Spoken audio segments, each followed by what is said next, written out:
Hello everyone, welcome to my YouTube channel taiyari.com. A complete solution of mathematics and reasoning. Guys, आज हम reasoning की class करेंगे और आज के लिए मैंने एक बहुत ही शानदार और बहुत ही इंपॉर्टेंट टॉपिक सेलेक्ट किया है, डायरेक्शन एंड डिस्टेंस, यानी कि दिशाएं एवं दूरी। हो सकता है आप में से किसी को ये एक्सरसाइज आती हो सकता है किसी को कम आती हो सकता है किसी को बिल्कुल भी ना आती हो सकता है कोई इसमें किसी को कुछ डाउट्स हो, लेकिन आज मैंने केवल आपके डाउट्स बिल्कुल क्लियर कर दूंगा, बल्कि इस एक्सरसाइज के लिए आपका नज़रिया भी बिल्कुल चेंज कर दूंगा। लेकिन उससे पहले मैं आपके साथ कुछ बेसिक कॉन्सेप्ट्स डिस्कस करना चाहूँगा। देखिए, मैं जब भी कोई नया चैप्टर स्टार्ट करता हूँ तो मैं बेसिक कंसेप्ट्स पर बहुत ज़्यादा फोकस करता हूँ, क्योंकि अगर आपके कंसेप्ट्स क्लियर हैं तो आप कभी भी मार नहीं खाएंगे। तो चलिए आइए देखते हैं कि किस तरीके से हम इस एक्सरसाइज को करेंगे। सबसे पहले हम जान लेते हैं कि इस एक्सरसाइज को करने के लिए हमें किन किन चीज़ों की नॉलेज होनी चाहिए। देखिए, सबसे पहले हमें दिशाएं यानी कि डायरेक्शन की नॉलेज होनी चाहिए। ऑब्वियसली जब हम डायरेक्शन एक्सरसाइज कर रहे हैं तो हमें डायरेक्शन की नॉलेज होनी चाहिए। अगर हम डायरेक्शंस की बात करें तो हमारे शास्त्रों में टोटल 10 दिशाएं हैं, लेकिन हम इस चैप्टर में केवल 8 दिशाओं को यूज़ करते हैं और हम उन्हीं के बारे में पढ़ेंगे। वो कौन कौन सी हैं? देखिए, डायरेक्शन को हम 2 पार्ट्स में डिवाइड करते हैं, एक मेजर डायरेक्शन और एक सब डायरेक्शन। यहाँ जो मैंने ब्लू कलर से लिखा हुआ है ये हमारा मेजर डायरेक्शन है, और जो रेड कलर से मैंने लिखा हुआ है ये हमारे सब डायरेक्शंस हैं। ठीक है, देखिए, एन यानी कि नॉर्थ के अपोजिट साउथ होता है, डब्ल्यू यानी कि वेस्ट, और वेस्ट के अपोजिट जो है ईस्ट होता है। ठीक है, देखो, ये जो मेजर डायरेक्शंस हैं इनको भी हम 2 पार्ट में डिवाइड करते हैं, एक प्राइमरी यानी कि प्राथमिक और दूसरा सेकेंडरी यानी कि द्वितीय।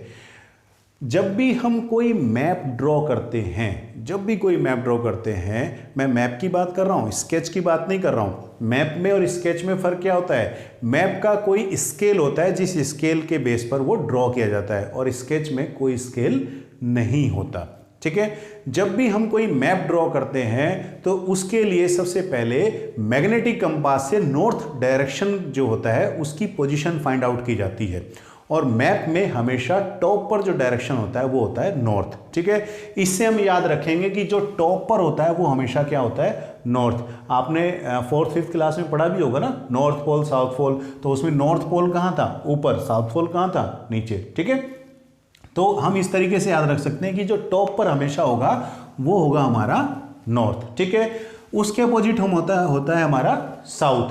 नॉर्थ के अपोजिट क्या होता है? साउथ, यानी कि जो नीचे की तरफ है वो क्या होगा? साउथ। ये बहुत से स्टूडेंट्स को पता होता है, इसमें कन्फ्यूजन कम होता है, लेकिन कन्फ्यूजन कुछ लोगों को इसमें होता है, वेस्ट में और ईस्ट में, इनकी पोजीशन में कन्फ्यूजन होता है। इसको याद रखने का तरीका क्या है? देखिए, WEV माने हम, तो V में क्या आता है? पहले W आता है। W से हम किसको रिप्रेजेंट कर रहे हैं? वेस्ट को, तो पहले क्या आएगा? वेस्ट। ठीक है, E कब आता है? बाद में, और E से किसको रिप्रेजेंट करते हैं हम? ईस्ट को, तो बाद में क्या आएगा? ईस्ट। तो इस तरीके से हम ये डायरेक्शंस अपना लर्न कर सकते हैं। ठीक है, अब देखिए, नॉर्थ और ईस्ट के बीच में जो डायरेक्शन है, जो इसको ये बीच में जो इसका हिस्सा है ये हो गया नॉर्थ ईस्ट, और ये जो है साउथ और ईस्ट के बीच में ये साउथ ईस्ट हो गया, साउथ और वेस्ट के बीच में वो साउथ वेस्ट हो गया, और नॉर्थ और वेस्ट के बीच में है वो नॉर्थ वेस्ट हो गया। क्योंकि हमारे नॉर्थ और साउथ प्राइमरी है, इसलिए हम इसको नॉर्थ ईस्ट कहते हैं, ईस्ट नॉर्थ नहीं कहते। ध्यान रखेंगे ना इस बात को।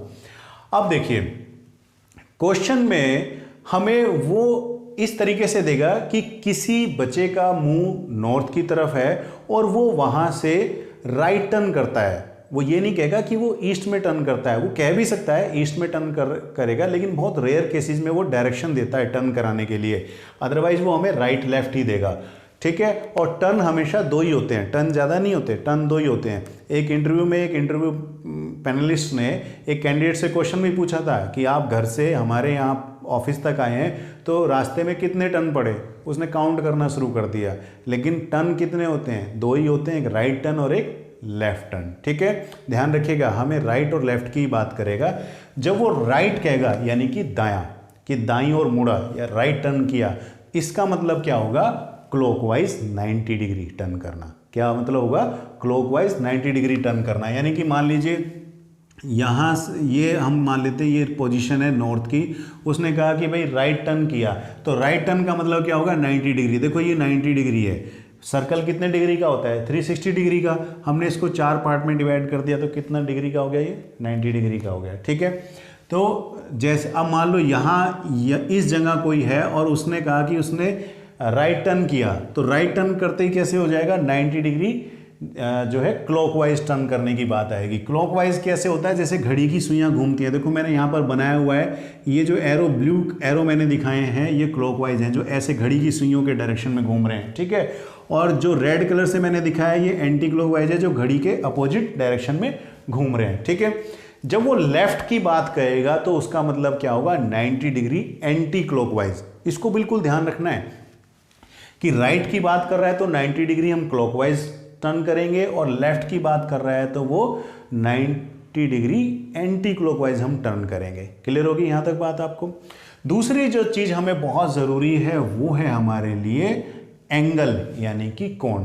ठीक, देखो मैंने अभी बताया कि हमारा जो सर्कल होता है वो 360 डिग्री का होता है। क्लियर है बात।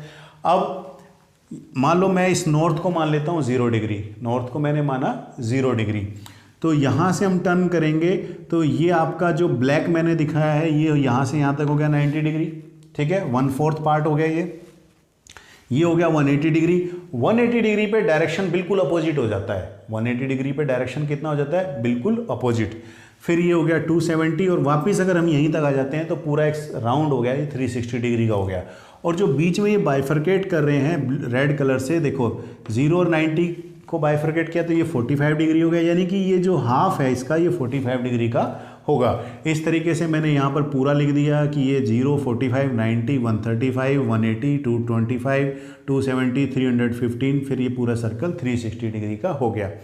इससे रिलेटेड हमारे क्वेश्चन कैसे आते हैं, वो हमें कहेगा कि कोई आदमी है, उसका मुंह जो है वो नॉर्थ की तरफ है, वो 135 डिग्री जो है वो क्लॉकवाइज मूव करता है। हिंदी मीडियम के लिए आ सकता है दक्षिणाव्रत। देखो क्लॉकवाइज का मतलब क्या हो गया दक्षिणाव्रत, और एंटी क्लॉकवाइज का मतलब क्या हो गया वामाव्रत। तो कंफ्यूज नहीं होना, अगर आप भूल भी जाओ तो उसके लिए इंग्लिश में भी पेपर होता है, आप इंग्लिश वाले में चेक कर लिया करें। ठीक है, अगर आपका पेपर बाइलिंगुअल है तो आप इंग्लिश में चेक कर सकते हैं।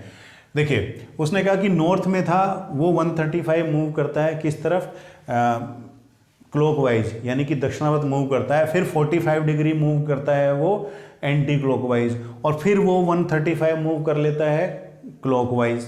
ठीक है, तो बताइए कि अब वो किस डायरेक्शन में है। तो इसमें कोई कंफ्यूज नहीं होना। सबसे पहले हम देखें क्लॉकवाइज उसने कैसे मूव किया, 2 बार 135 135, यानी कि 270 हमने देखा कि नॉर्थ से यहाँ 270 मूव किया तो ये कितना आ गया हमारा वेस्ट में आ गया। अब वो 45 उसने एंटी क्लॉकवाइज भी घुमाया है, तो वापस 45 करेंगे तो 225 आ गया। ये कहाँ पर आ गया हमारा, ये आ गया हमारा साउथ वेस्ट डायरेक्शन में उसका फेस होगा। इस तरह के क्वेश्चन आएंगे, जब हम क्वेश्चन करेंगे तो बिल्कुल आपको ये चीज़ें क्लियर हो जाएंगी। ठीक है, तीसरी बहुत इंपॉर्टेंट चीज जो हमें याद रखनी है वो है पाइथागोरस थ्योरम, यानी कि पाइथागोरस परिमेय। ठीक है, देखो जब हम डायरेक्शन की बात करते हैं तो उसमें राइट एंगल ट्रायंगल बनता है। कई बार राइट एंगल ट्रायंगल की पोजीशन भी हमें मिलती है। ठीक है, राइट एंगल ट्रायंगल क्या होता है, जिसमें एक कोण 90 डिग्री का होगा और बाकी दोनों कोण जो है उनका जो सम होगा वो 90 डिग्री का होगा। ठीक है, और जो ट्रायंगल होगा पूरा 180 डिग्री का होगा। ठीक है, ये हमारा हो गया हाइपोटेनियस, ये वाला, ये बेस, ये हमारा परपेंडिकुलर हो गया, यानी इसको हम बोलते हैं कर्ण हिंदी में, इसको आधार बोलते हैं, इसको लंब बोलते हैं।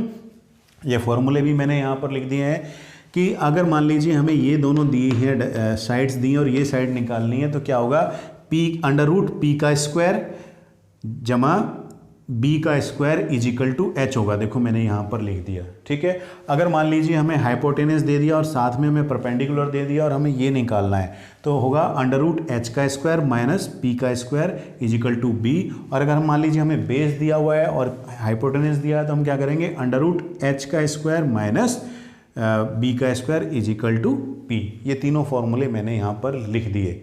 ठीक है, इनका किस तरीके से यूज होगा मैं वो भी आपको समझा देता हूँ। देखिए मान लीजिए मैंने कहा कि क्वेश्चन हमें ये मिला है कि एक आदमी यहाँ ए बिंदु पर खड़ा हुआ है। कहाँ खड़ा हुआ है, ए बिंदु पर खड़ा हुआ है, और वो यहाँ से ऐसे पूर्व की दिशा में 3 किलोमीटर चलता है। कितना चला, 3 किलोमीटर। और फिर इसने थोड़ा सा रेस्ट करने के बाद जो है यहाँ से वो आगे 4 किलोमीटर फिर चला। कितना चला? 4 किलोमीटर चला और वहाँ से इसने लेफ़्ट टर्न कर लिया और ये 24 किलोमीटर चलता है। यहाँ से इसने टर्न किया लेफ़्ट की तरफ और ये 24 किलोमीटर चला। ठीक है, अगर वो ये पूछता है कि भाई वो यहाँ से ए से चला था और यहाँ बी पर पहुँचा इस तरीके से, तो कुल कितनी दूरी तय की? सीधी सी बात है, 3 और 4 7 किलोमीटर की दूरी तय की। ठीक है, इसमें तो कोई रॉकेट साइंस नहीं, बहुत ही ईजी है। अब उसने क्या कहा कि वो यहाँ पर राइट टर्न करके 24 किलोमीटर चला और वो सी पॉइंट पर पहुँच गया। कहाँ पहुँच गया? सी पॉइंट पर पहुँच गया। बताओ कि ए और सी के बीच में दूरी कितनी है या वो अपने स्टार्टिंग पॉइंट से कितनी दूरी पर है। तो इसमें ध्यान करना, कभी भी हम ऐसे नहीं करना 3 + 4 + 24 = 31। नहीं, उसने हमसे पूछा कि कितनी दूरी है। उसने ये नहीं पूछा कि कुल कितनी दूरी तय की, उसने पूछा कि कितनी दूरी है। या तो वो पूछेगा मिनिमम डिस्टेंस कितना है या खाली ये भी पूछेगा कि कितना डिस्टेंस है। तो हमें ध्यान रखना है कि हमसे वो मिनिमम डिस्टेंस ही पूछ रहा है। क्या पूछ रहा है? मिनिमम डिस्टेंस ही पूछ रहा है। और मिनिमम डिस्टेंस हमेशा एरियल रूट होता है। एरियल रूट यानी कि जो हवाई रास्ता होता है वो हमेशा मिनिमम डिस्टेंस होता है। ठीक है, तो देखो राइट एंगल ट्रायंगल बन गया। तो अगर ये टोटल कितना हुआ 7 और अगर ये है 24 तो ये हमारा होगा 25। ठीक है, अब आप कहेंगे जी 25 आपने कैसे निकाल दिया? तो मैंने ट्रिपलेट लर्न कर रखे हैं कुछ, तो ये ट्रिपलेट्स मैंने आपके लिए भी लिखे हैं। देखो 3 4 5 हमने एक फिगर याद रख ली 3 4 5। इसमें हमारा 3 जो है बेस भी हो सकता है, परपेंडिकुलर भी हो सकता है। 4 जो है हमारा बेस या परपेंडिकुलर कुछ भी हो सकता है। अगर 3 हमारा बेस है तो ये परपेंडिकुलर होगा, अगर ये हमारा बेस है तो ये हमारा परपेंडिकुलर होगा, लेकिन हाइपोटेनस हमारा 5 ही होगा। ठीक है, अब ये इसको 2 से मल्टीप्लाई कर दिया तो 6 8 10 बन गया। इसको 3 से मल्टीप्लाई कर दिया तो 9 12 15 बन गया। 4 से मल्टीप्लाई कर दिया तो 12 16 20 बन गया। 5 से मल्टीप्लाई करते तो 15 20 और 25 बन गया। 6 से मल्टीप्लाई करते तो 18 24 और 30 बन गया। ऐसे हम इसके आगे भी मल्टीपल इसके कर सकते हैं। ठीक है, कुछ ऐसे होते हैं जो 3 4 और 5 के मल्टीपल्स नहीं होते, वो मैं आपको बता देता हूं। देखिए एक तो है आपका 5 12 और 13 वाली सीरीज, इसको हम इसके भी मल्टीपल देख लेते हैं। 10 24 26 15 और 36 और 39। ठीक है, इससे ज़्यादा बड़ी फिगर आती नहीं है। एक है हमारा 7 24 और 25। अभी जो मैंने किया था देखो मैं बता भी देता हूँ आपको। 7 का स्क्वायर कितना हो गया 49, 24 का कितना हो गया 576, इसका अंडर रूट हमने निकाला तो कितना आ गया इनका टोटल। इसका टोटल देखिएगा आप कर लीजिएगा 625 ही आएगा और इसका हम निकालेंगे तो 25 आ गया ना आपका ये। ठीक है, इसका मल्टीपल ले लेते हैं तो 14 28 और 50 आ गया। इससे बड़ा ये आएगा नहीं। ठीक है, एक और मैं आपको करा देता हूँ। इसके अलावा एक आता है आपका 8 15 और 17 वाला, इसका भी आप एक मल्टीपल और ले लीजिए 16 30 और 34। इसके अलावा भी बहुत सारे हैं लेकिन ये आपके इंपॉर्टेंट है जो अक्सर इसमें आएंगे। वैसे मोस्टली वो 3 के मल्टीपल्स देता है आपको। ठीक है, तो ये ट्रिपलेट्स अगर आप लर्न कर लेते हैं तो आपको कैलकुलेशन करने की ज़रूरत नहीं पड़ेगी, आप डायरेक्ट आंसर दे सकते हैं। बिल्कुल देखते ही आप आंसर दे सकते हैं। ठीक है जी, मैं उम्मीद कर रहा हूँ कि यहाँ तक आपको अच्छे से समझ में आ रहा होगा। अगर आपको समझ में नहीं आ रहा है या कहीं डाउट लग रहे हैं आपको, तो आप वीडियो को रिवाइंड करके जो है 1-2 बार देखें तो आपके बिल्कुल ये सारे कंसेप्ट बिल्कुल क्लियर हो जाएंगे। ठीक है, अब चलते हैं कि चौथी हमारी सबसे इंपॉर्टेंट चीज़ क्या है जो हमें पता होना चाहिए, वो है mirror image and water image. ठीक है, देखिए मिरर इमेज और वाटर इमेज को अगर आपको डिटेल में पढ़ना है तो मैंने क्लॉक जब रीजनिंग का टॉपिक कराया था तो उसमें वाटर इमेज और मिरर इमेज बहुत अच्छे से डिटेल में आपको कराए थे। तो मैं डिस्क्रिप्शन में उसका लिंक दे दूंगा, आप वहाँ से उस वीडियो को देख सकते हैं। मैं यहाँ पर आपको बस 2 बहुत छोटी छोटी बातें बताऊंगा जो इस एक्सरसाइज में हमारे लिए बहुत यूज़फुल रहेंगी, वाटर इमेज की और मिरर इमेज की। ठीक है, वो बहुत छोटी छोटी बातें हैं 2। सबसे पहले हम बात कर लेते हैं मिरर इमेज की।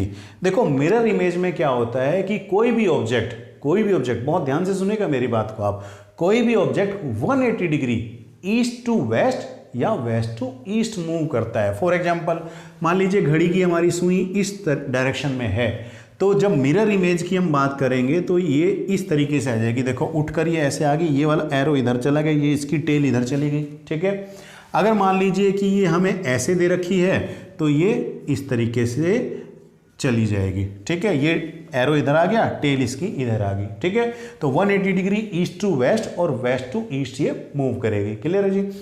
अब बात कर लेते हैं हम मिरर इमेज की।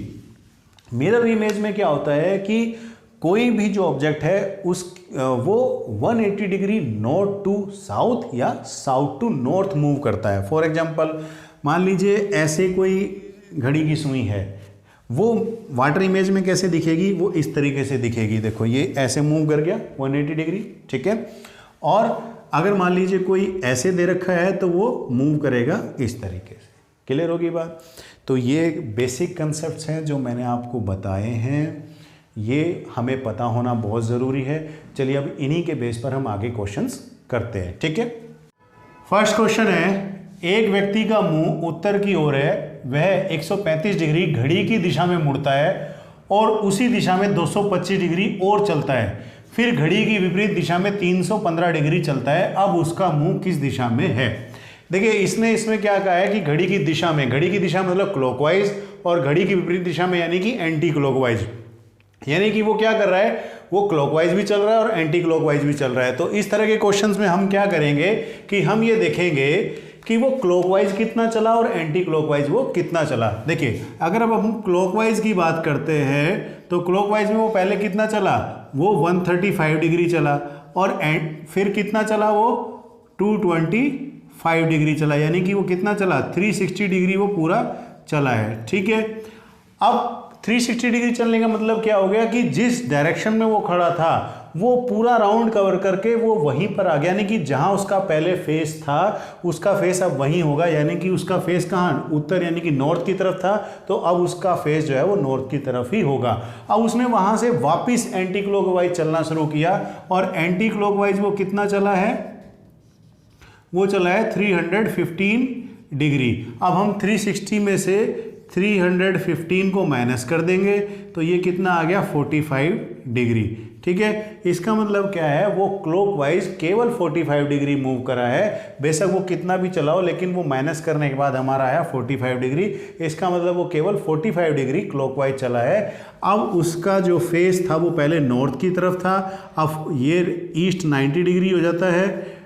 ठीक है, तो ये कितना हो जाएगा आपका 45 डिग्री, यहाँ इसके बीच में होगा, और ये हो जाएगा आपका नॉर्थ ईस्ट। तो यानी कि वो जो है उत्तर पूर्व की तरफ उसका अब फेस है। इतना मूव करने के बाद, इस तरीके से मूव करने के बाद उसका जो फेस है अब वो उत्तर पूर्व की तरफ है। ओके, चलिए नेक्स्ट क्वेश्चन की तरफ चलते हैं। नेक्स्ट क्वेश्चन है, किसी घड़ी में 3:30 बजे हैं, यदि मिनट की सुई उत्तर पूर्व की ओर है तो घंटे की सुई किस दिशा में होगी। इसने क्या कहा है कि जो हमारा डायरेक्शन का एक सिस्टम होता है, जो उनका ऑर्डर होता है, वो इसने किसी तरीके से चेंज कर दिया। ठीक है, और उसको चेंज करने की वजह से क्या हुआ कि 3:30 बजे जो मिनट की सुई यानी जो मिनट हैंड है वो उत्तर पूर्व यानी कि नॉर्थ ईस्ट में नजर आ रहा है। तो बताइए कि जो आवर हैंड है वो 3:30 बजे किस डायरेक्शन में नजर आएगा। सबसे पहले हम क्या करते हैं जी, 3:30 हम बजा लेते हैं। 3:30 बजते कैसे हम ये देखते हैं। देखिए ये है आपका 6, ये है आपका 12, ये है आपका 9 और ये है आपका 3। अब 3:30 बजेंगे कैसे, इस तरीके से 3:30 बजेंगे। हम मान लेते हैं कि लगभग ये हमारी जो है आवर हैंड हमारा किस पर होगा, आवर हैंड होगा हमारा 3 पर, और 6 पर हमारा ये मिनट हैंड होगा। ठीक है, लेकिन मिनट हैंड हमारा नज़र कहाँ पर आ रहा है, मिनट हैंड हमारा नज़र आ रहा है यहाँ पर, कहाँ, नॉर्थ ईस्ट में, यानी कि उत्तर पूर्व में नज़र आ रहा है। क्लियर है। अब देखिए ये यहाँ पर कहाँ होना चाहिए था, ये साउथ में होना चाहिए था 3:30 बजे, लेकिन ये पीछे जाकर यानी कि एंटी क्लॉकवाइज जाकर कहाँ जा रहा है, ये 135 डिग्री एंटी क्लॉकवाइज ये जा रहा है। तो सभी डायरेक्शंस जो होंगे वो 135 एंटी क्लॉकवाइज ही सेट किए गए होंगे।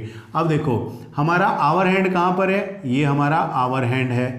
अब आवर हैंड भी 135 डिग्री एंटी क्लॉकवाइज चलेगा। अब यहाँ से हम देखते हैं तो ये 90 डिग्री पे पहुँचा नॉर्थ पे, और यहाँ पर हम देखेंगे कि ये वेस्ट है हमारा, तो यहाँ जाकर ये जो है नॉर्थ वेस्ट पर ये होना चाहिए, क्योंकि यहाँ पर एंटी क्लॉकवाइज 135 डिग्री होता है। ठीक है, तो आवर हैंड हमारा कहाँ पर होगा, ये नॉर्थ वेस्ट में होगा, यानी कि कहाँ पर होगा, ये उत्तर पश्चिम दिशा में होगा, उत्तर पश्चिम दिशा में होगा। ठीक है, थर्ड क्वेश्चन है, यदि उत्तर के स्थान पर दक्षिण पूर्व व्यवस्थित हो जाए तो पश्चिम के स्थान पर कौन सी दिशा व्यवस्थित होगी। इसने क्या कहा है कि जो एक ऑर्डर होता है डायरेक्शन का, उसको किसी तरीके से चेंज किया गया है, जिससे जो नॉर्थ है, उत्तर है हमारा, वो दक्षिण पूर्व यानी कि साउथ ईस्ट की जगह आ जाता है। तो बताइए कि उसी तरीके से वेस्ट कहाँ पर व्यवस्थित होगा। देखो, सबसे पहले हम देख लेते हैं कि हुआ क्या है, इसने किस तरीके से ऑर्डर चेंज किया है। नॉर्थ को इसने कहाँ पर शिफ्ट किया है, इसने यहाँ किया है साउथ ईस्ट में। ठीक है, साउथ ईस्ट में इसने इसको यहाँ शिफ्ट किया है। तो कितना किया है इसने, इसको किया है क्लॉकवाइज 135 डिग्री इसको शिफ्ट किया है। तो सारे डायरेक्शन जो हैं वो इसी तरीके से शिफ्ट होंगे। एक्चुअल में वेस्ट हमारा है यहाँ पर, तो वेस्ट किस तरीके से, वेस्ट भी क्लॉकवाइज जाएगा 135 डिग्री। नॉर्थ तक ये कितना हुआ, 90 हो गया। अब ये नॉर्थ को क्रॉस करेगा तो यहाँ पर ये जो डायरेक्शन है ये यहाँ तक कवर करेगा, ये 135 डिग्री जो है क्लॉकवाइज यहाँ तक आएगा। तो ये डायरेक्शन कौन सा है आपका, ये है नॉर्थ ईस्ट, यानी कि उत्तर पूर्व। तो वेस्ट हमारा क्या हो जाएगा, उत्तर पूर्व हमारा वेस्ट डायरेक्शन मूव करेगा, वो वहाँ पर व्यवस्थित होगा। ठीक है, चलिए नेक्स्ट क्वेश्चन की तरफ चलते हैं। फोर्थ क्वेश्चन है, यदि किसी घड़ी में 3 बजे हैं तो उसके दर्पण प्रतिबिंब, दर्पण यानी कि मिरर इमेज में घंटे की सुई तथा जल प्रतिबिंब यानी वाटर इमेज में मिनट की सुई क्रमशः किस दिशा में होंगी। देखिए, मैंने आपको बताया था कि जो मिरर इमेज होता है उसमें कोई भी ऑब्जेक्ट ईस्ट टू वेस्ट और वेस्ट टू ईस्ट मूव करता है, और जल प्रतिबिंब यानी कि वाटर इमेज जो होती है उसमें कोई भी ऑब्जेक्ट नॉर्थ से साउथ की तरफ और साउथ से नॉर्थ की तरफ मूव करता है। तो सबसे पहले हम देखते हैं कि घड़ी में 3 कैसे बजेंगे। देखिए, घड़ी है ये, इसमें हमें 3 बजाने हैं। ये मैंने मिनट हैंड बनाया और ये आवर हैंड, इस तरीके से घड़ी में 3 बजे हैं। ठीक है, इसने क्या कहा है, घंटे की सुई यानी कि आवर हैंड जो है वो किस डायरेक्शन में होगा। देखो, अभी ये कहाँ पर है, ये ईस्ट में है, तो ईस्ट का वेस्ट में हो जाता है, यानी कि ये कहाँ पर आ जाएगा, यहाँ पर। तो आवर हैंड हमारा कहाँ पर होगा, ये आवर हैंड हमारा होगा वेस्ट में।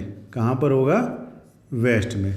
ठीक है, अब इसने क्या कहा है कि मिनट हैंड की बात की है, तो मिनट हैंड हमारा ये है, ये नॉर्थ में है, तो ये कहाँ पर शिफ्ट करेगा, ये शिफ्ट करेगा कहाँ पर, साउथ में। तो जो मिनट हैंड है हमारा, क्योंकि ये कौन सी बात कर रहा है, वाटर इमेज की बात कर रहा है, वाटर इमेज में इसी तरह से होता है, तो मिनट हैंड हमारा शिफ्ट हो जाएगा कहाँ पर, ये हो जाएगा साउथ में।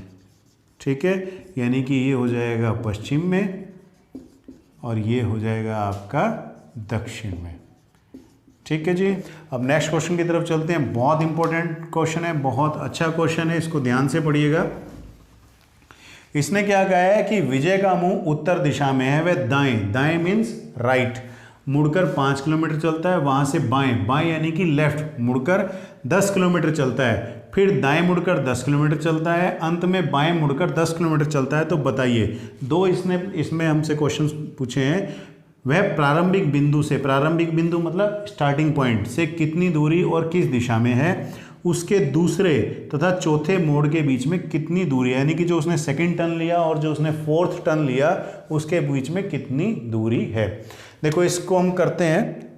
सबसे पहले हम देख लेते हैं कि जो विजय का जो मुंह है वो उत्तर की दिशा में है और वो यहाँ पर खड़ा है। ठीक है, अब उसने सबसे पहले दाएं यानी कि राइट टर्न लिया, तो राइट टर्न उसने ये लिया और वो 5 किलोमीटर्स यहाँ पर चला।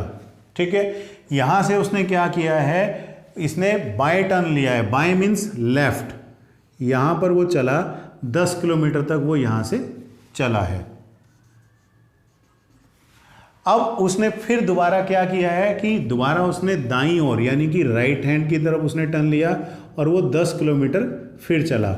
यहाँ से उसने लास्ट में बाईं ओर यानी कि लेफ्ट की ओर मुड़ा है और फिर ये 10 किलोमीटर यहाँ से भी चला, यानी कि ये इस तरीके से मूव कर रहा है। ठीक है, अगर अब हम इस फिगर को देखें तो उसने हमें क्या कहा है, पहले तो उसने जो पहला क्वेश्चन पूछा है उसने पूछा है प्रारंभिक बिंदु यानी कि स्टार्टिंग पॉइंट से इसके कि जो जहाँ पर ये पहुँचा है वो डिस्टेंस कितना है। उसको देखने से पहले अब देखिए यहाँ पर आपको राइट एंगल ट्रायंगल नज़र आ रहा है ना, तो इसका मतलब इसमें हमारा जो है पाइथागोरस थ्योरम हमारी लगेगी। इसका मतलब वो हमसे क्या पूछ रहा है, मैंने आपको पहले ही बताया था कि कभी भी वो आपको इस तरीके से पूछता है तो इसके अंदर क्या है हमारा पाइथागोरस थ्योरम जरूर लगेगी। और वो हमसे जो डिस्टेंस पूछ रहा है वो कौन सा पूछ रहा है, वो मिनिमम डिस्टेंस पूछ रहा है, प्रारंभ बिंदु से दूरी पूछ रहा है। इसका मतलब क्या है, वो मिनिमम डिस्टेंस पूछ रहा है और मिनिमम डिस्टेंस की अगर बात होगी तो एरियल रूट ही हमें करना होगा, यानी कि ये जो है हाइपोटेन्यूज जो होगा वो होगा। अब हम इसमें देखते हैं कि क्या हमें बेस और परपेंडिकुलर मिल रहा है। देखो अगर मान लीजिए मैं इसको यहाँ तक पूरा कर दूँ और इसको यहाँ तक ऐसे पूरा कर दूँ तो देखिए राइट एंगल ट्रायंगल बन गया कि नहीं बन गया। अब देखिए ये यहाँ से यहाँ तक कितना है 10 किलोमीटर है, तो ये यहाँ से यहाँ तक भी 10 किलोमीटर होगा। 5 किलोमीटर ये हो गया, तो ये यहाँ से 15 किलोमीटर हो गया कि नहीं हो गया, हो गया। अब देखिए यहाँ से 10 किलोमीटर है यहाँ तक और ये यहाँ से लेके यहाँ तक 10 किलोमीटर है, तो ये भी 10 किलोमीटर हो गया यहाँ से लेके यहाँ तक।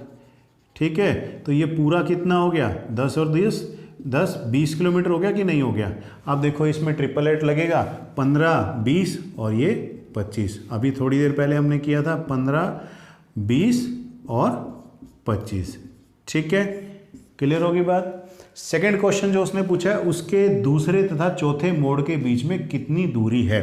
देखिए वो यहाँ पर खड़ा था और यहीं पर खड़े खड़े उसने टर्न ले लिया, तो फर्स्ट टर्न तो उसका यहाँ हो गया, सेकंड टर्न उसका ये हो गया, थर्ड टर्न उसका ये हो गया, फोर्थ जो उसने टर्न किया वो ये पॉइंट हो गया। ठीक है, वो पूछ क्या रहा है कि यहाँ से लेके यहाँ तक की दूरी। अब देखिए यहाँ से यहाँ तक की दूरी जो है वो भी क्या हो गया, यहाँ पर एक राइट एंगल ट्रायंगल बन गया कि नहीं बन गया। अब देखिए यानी कि वो ये दूरी पूछ रहा है, ये कितना हुआ 10 किलोमीटर, ये कितना हुआ 10 किलोमीटर, यानी कि हमारा बेस और हमारा परपेंडिकुलर दोनों 10-10 हैं। तो इसका क्या होगा कि हम देखेंगे इसमें हम 10 का स्क्वायर प्लस 10 का स्क्वायर करेंगे तो हमारी ये हाइपोटेन्यूस निकल आएगा। ये आ गया आपका √200। ठीक है, यानी कि 2 × 100, तो 100 का अंडर रूट कितना हुआ 10, तो ये कितना आ गया 10√2। अब इसमें हम √2 की वैल्यू होती है 1.414। आप इसको 14 से याद रख सकते हैं, अप्रोक्स वैल्यू है इसकी, और मल्टीप्लाई करेंगे तो ये आ गया 14.14 किलोमीटर। ठीक है, यानी कि इसके सेकंड और फोर्थ टर्न के बीच में जो डिस्टेंस है वो 14.14 किलोमीटर है, और इसने स्टार्टिंग से लेके लास्ट तक जहाँ ये गया है वो जो डिस्टेंस है इसका वो 25 किलोमीटर है। ठीक है जी, चलिए अब नेक्स्ट क्वेश्चन की तरफ चलते हैं।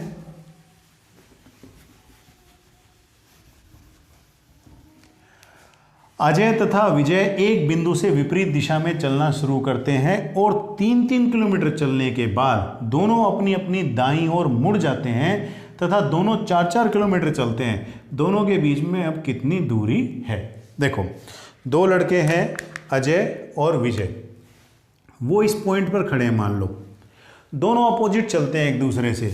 विजय ऐसे चलता है, ये चलता है 3 किलोमीटर, और अजय जो है वो ऐसे चलता है 3 ही किलोमीटर अजय भी चलता है। ठीक है, अब यहाँ से वो दोनों अपनी अपनी दाईं तरफ मुड़ जाते हैं। देखो इसका दायां यानी कि क्लॉकवाइज चलेगा ये यहाँ 90 डिग्री, और 4 किलोमीटर तो ये चला विजय, और ये भी जो है वो इस डायरेक्शन में चला, 4 किलोमीटर ये चला दाएं मुड़कर। ठीक है, अब वो कह रहा है कि दोनों के बीच में दूरी कितनी है। तो देखिए दूरी कैसे हम देख सकते हैं, शॉर्टेस्ट डिस्टेंस हमें देखना है, तो शॉर्टेस्ट क्या होगा, वो क्या होगा इस पॉइंट से लेके इस पॉइंट तक सीधे, तो वो कैसे हो गया आपका, ये हो गया। ठीक है, अब देखो ट्रिपल एट लगेगा इसमें, ये 3 हो गया, ये 4 हो गया, तो ये कितना होगा 5, ये 3 है, ये 4 है, तो ये कितना होगा 5, तो 5 और 5 कितना हो गया 10 हो गया। 10 किलोमीटर्स ये दोनों मूव, इन्होंने जो इनके बीच में जो डिस्टेंस है वो है कितना, 10 किलोमीटर्स का इन दोनों के बीच में डिस्टेंस है। मुश्किल नहीं है, कोई रॉकेट साइंस नहीं है, बहुत इजी है। और आज के लिए बस इतना ही। अगर आपको वीडियो पसंद आया हो तो आप इसको लाइक और शेयर करना मत भूलिएगा। अगर आपने अभी तक मेरा चैनल सब्सक्राइब नहीं किया है तो सबसे पहले आप चैनल सब्सक्राइब करेंगे और बेल आइकन दबाना नहीं भूलेंगे। नेक्स्ट वीडियो में मैं आपको डायरेक्शन के कुछ और एडवांस और इम्पोर्टेंट क्वेश्चंस के साथ मिलूंगा। Thank you for watching.